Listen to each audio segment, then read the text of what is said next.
It's all a part of this Epstein file. Uncle Luke had Jay-Z on the couch and he had the girls off there freaking off while he was watching and everything. Jay couldn't take his eye off the girls now. What do you think about Jeffrey Epstein was a CIA Mossad asset that was recruited and was doing a blackmail operation. Do you think if she could have the choice between getting what did she get, $50 billion, or not getting the syphilis? He's got everybody on tape. They all know it. Putting girls in the suitcases. Dumping them in alleyways. It's horrifying. Beyonce and Jay-Z are in trouble. The NFL has unfollowed Jay-Z. Apple Music and Rihanna have also unfollowed Jay-Z. Beyonce and Jay-Z are the most unfollowed IG account in the last 24 hours. Jay-Z being mentioned in those Epstein files was not good. And ever since that happened, these pictures have been circulating again. Jay-Z at 26 with an Aaliyah at 15, and Jay-Z at 27 with a Beyonce at 16. These are the facts about Jay-Z and the Epstein Files that separate viral speculation from what actually happened. While social media explodes with claims about Jay-Z on the run and exposed footage, the reality is far more straightforward and far less dramatic than the headlines suggest. Let me be clear from the start. Jay-Z isn't on the run. Yesterday, on February 8, 2026, he was publicly attending Super Bowl 60 in Santa Clara with his daughters Blue Ivy and Rumi, overseeing his 7th Super Bowl halftime show through his company, Rock Nation. He's so far from being a fugitive that he's literally producing one of America's biggest entertainment events. But that hasn't stopped the internet from going into overdrive since January 31st, when the Department of Justice released its largest batch yet from the Jeffrey Epstein investigation. We're talking about more than 3 million pages of documents, 2,000 videos, and roughly 180,000 images. This massive data dump happened because of the Epstein Files Transparency Act, which President Trump signed into law on November 19th. The act itself passed Congress with overwhelming support. The House voted 427 to 1, with only Republican Representative Clay Higgins of Louisiana casting the lone opposing vote. The goal was simple: make all files related to the prosecution of Jeffrey Epstein publicly available in a searchable and downloadable format. What emerged from those files has created a perfect storm of misinformation, speculation, and viral conspiracy theories. So what exactly do the Epstein files say about Jay-Z? This is where things get interesting, and where the gap between reality and social media hysteria becomes a canyon. Jay-Z's name appears in the files, but not in the way most people think. He doesn't appear in Epstein's personal logs. He's not in the flight records. His name doesn't show up in Epstein's Black Book or his verified associates. Instead, Jay-Z was named in a tip to the FBI that was archived as part of the Epstein investigation. Here's what actually happened. In 2019, years after Epstein's initial conviction and months before his death in federal custody, the FBI operated a hotline that collected tips from the public. According to an FBI crisis intake report included in the latest release, an anonymous victim claimed she had been drugged and sexually abused in several instances throughout the years. In one of these alleged incidents, she said she once woke up in a room with Harvey Weinstein and Jay-Z. But here's the critical detail that gets lost in all the sensational headlines. The report also stated that because the victim was drugged in both scenarios, her memory was clouded. This isn't a verified accusation. It's not corroborated testimony. It's an anonymous tip from someone whose own account acknowledges memory issues due to alleged drugging. The Department of Justice has been explicit about the nature of these documents. A DOJ official stated, "This production may include fake or falsely submitted images, documents, or videos, as everything that was sent to the FBI by the public was included in the production that is responsive to the act." Think about that for a moment. Everything sent to the FBI by the public was included. That means conspiracy theories, false reports, pranks, and genuine tips all got lumped together in this massive document release. The fact that Jay-Z's name appears in these files doesn't mean he was investigated. It doesn't imply guilt. It means someone called a tip line and mentioned his name. Legal experts have been clear about this distinction. The tip line reports are from public calls and unverified claims. Mention in a tip line doesn't equal evidence, guilt, or wrongdoing. The DOJ has explicitly stated that the reports involving Jay-Z lack merit and didn't lead to any formal investigations or charges. But this isn't the first time Jay-Z has faced false accusations in recent months. In December 2024, a civil lawsuit was filed accusing him and Sean Diddy Combs of essaying a 13-year-old girl at a 2000 MTV Video Music Awards after-party. Jay-Z's response was immediate and forceful. He said, "My lawyer received a blackmail attempt, called a demand letter, from a lawyer named Tony Busby. What he had calculated was the nature of these allegations, and the public scrutiny would make me want to settle. No, sir. It had the opposite effect. It made me want to expose you for the fraud you are." Jay-Z didn't settle. He didn't pay a penny. He fought back, and by February 2025, the civil lawsuit was voluntarily dismissed with prejudice by the accuser after significant inconsistencies emerged in her account. What were those inconsistencies? Jay-Z's attorneys presented compelling evidence that undermined the accuser's claims. They showed there was no jumbotron broadcasting the VMAs outside Radio City Music Hall that year,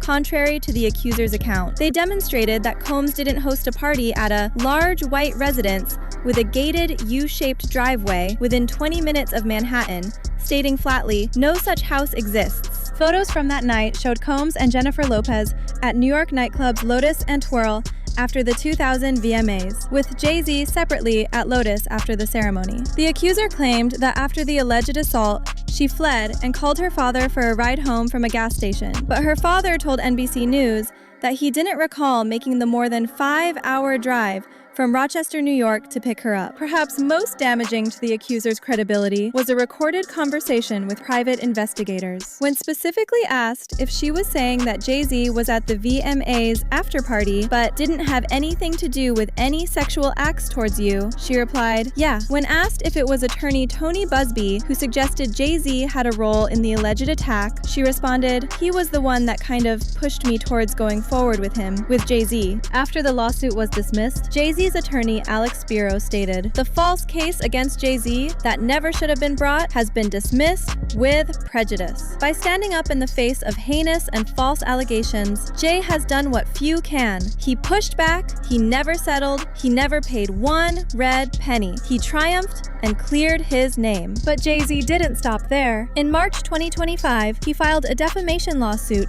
against the woman who made the false accusations. That case is still ongoing, with the Los Angeles County judge overseeing numerous hearings and ordering the submission of audio recordings that private investigators made of the accuser. So why do these false narratives gain so much traction? Each Epstein document drop follows the same pattern. Names trend on social media, context disappears, and sensational headlines outrun reality. Viral videos labeled "exposed" often rely on implication rather than evidence. This cycle has turned serious questions about transparency and accountability into clickbait theater. The Epstein Files Transparency Act was designed to provide accountability and transparency about how the justice system handled one of the most notorious criminal cases in recent history. The goal was legitimate. The American people deserved to know what the government knew about Jeffrey Epstein and when they knew it. But the release of these documents has also created an information ecosystem where unverified anonymous tips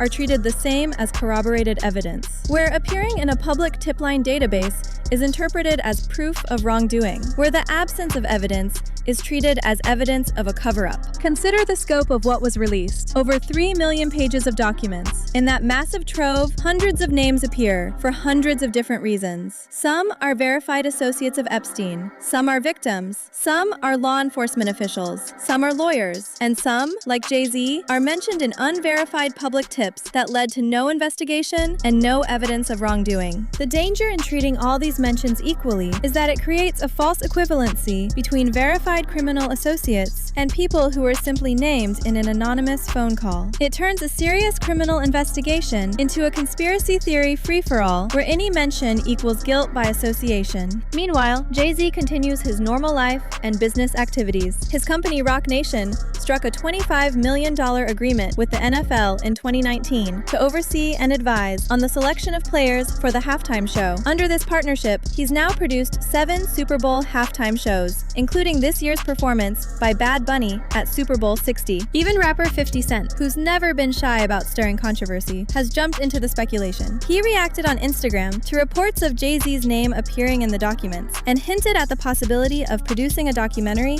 exploring a potential connection. 50 Cent previously served as executive producer on Sean Combs' The Reckoning, a documentary examining allegations against Diddy that premiered on Netflix in December 2025. But here's what's missing from all this speculation: actual evidence. No credible reporting has tied Jay-Z to Epstein's crimes. There are no accusations from verified victims. There are no charges from law enforcement. There are no corroborated witness accounts. There's literally nothing except an anonymous tip from someone who admitted their memory was clouded by alleged drugging. The truth is that Jay-Z has become a victim of the same phenomenon that has affected numerous other celebrities mentioned in these files. In our social media age, where information travels faster than verification, where headlines matter more than facts, and where conspiracy theories generate more engagement than boring reality, any mention in these documents becomes proof of involvement. This creates a dangerous precedent. If appearing in an unverified FBI tip line report is enough to destroy someone's reputation, then anyone can be targeted by anonymous accusations. The standard of evidence becomes so low that it essentially disappears. Jay-Z has chosen to fight back against this trend. Rather than quietly hoping the false accusations would go away, he's used the legal system to defend his reputation. He's filed defamation lawsuits. He's demanded accountability from those making false claims. He's refused to settle cases based on lies, even when settlement might have been easier and less public. This approach has worked. The December 2024 lawsuit was dismissed with prejudice, meaning it cannot be refiled. His defamation case continues to move through the courts, and Jay-Z continues to live his life publicly, attending major events like the Super Bowl with his family. The broader lesson here is about media literacy in the digital age. When you see headlines claiming someone has been exposed or is on the run, ask yourself, exposed by whom? Based on what evidence? Are they actually fleeing, or are they continuing their normal public activities? In Jay-Z's case, the answers are clear. He was exposed by an anonymous tip with no corroboration. He's not on the run. He's literally producing the Super Bowl halftime show. The footage mentioned in viral headlines doesn't exist. The evidence amounts to someone calling a tip line and mentioning his name alongside someone whose memory they admitted was impaired. This doesn't mean we should ignore the serious issues raised by the Epstein case. Jeffrey Epstein was a convicted sex offender who associated with powerful people and potentially compromised many of them. The victims of his crimes deserve justice, and any legitimate evidence of wrongdoing by his associates should be thoroughly investigated. But that investigation needs to be based on facts, not viral speculation. It needs to distinguish between verified evidence and anonymous tips. It needs to separate actual criminal associates from people who were simply mentioned in unsubstantiated phone calls. The Epstein Files Transparency Act has provided valuable insight into how the justice system handled this case, but it has also created an environment where misinformation flourishes alongside legitimate information. Our responsibility as consumers of this information is to demand the same standards of evidence that would be required in a courtroom. In Jay-Z's case, those standards haven't been met. There's no credible evidence linking him to Epstein's crimes. There's no verified association between them. There's no investigation, no charges, and no substantiated accusations from legitimate sources. What there is, instead, is a perfect example of how conspiracy theories spread in the digital age, how anonymous tips become evidence in the court of public opinion, and how reputations can be damaged by nothing more than viral speculation. Jay-Z isn't on the run. He's fighting back. And in doing so, he's defending not just his own reputation, but the principle that accusations require evidence, that anonymous tips aren't the same as verified facts, and that in America, you're innocent until proven guilty, not guilty because someone mentioned your name in a phone call to the FBI. If you want more news about celebs, where I spill the tea about them and all their gossip, then please consider to like and subscribe for more content like this.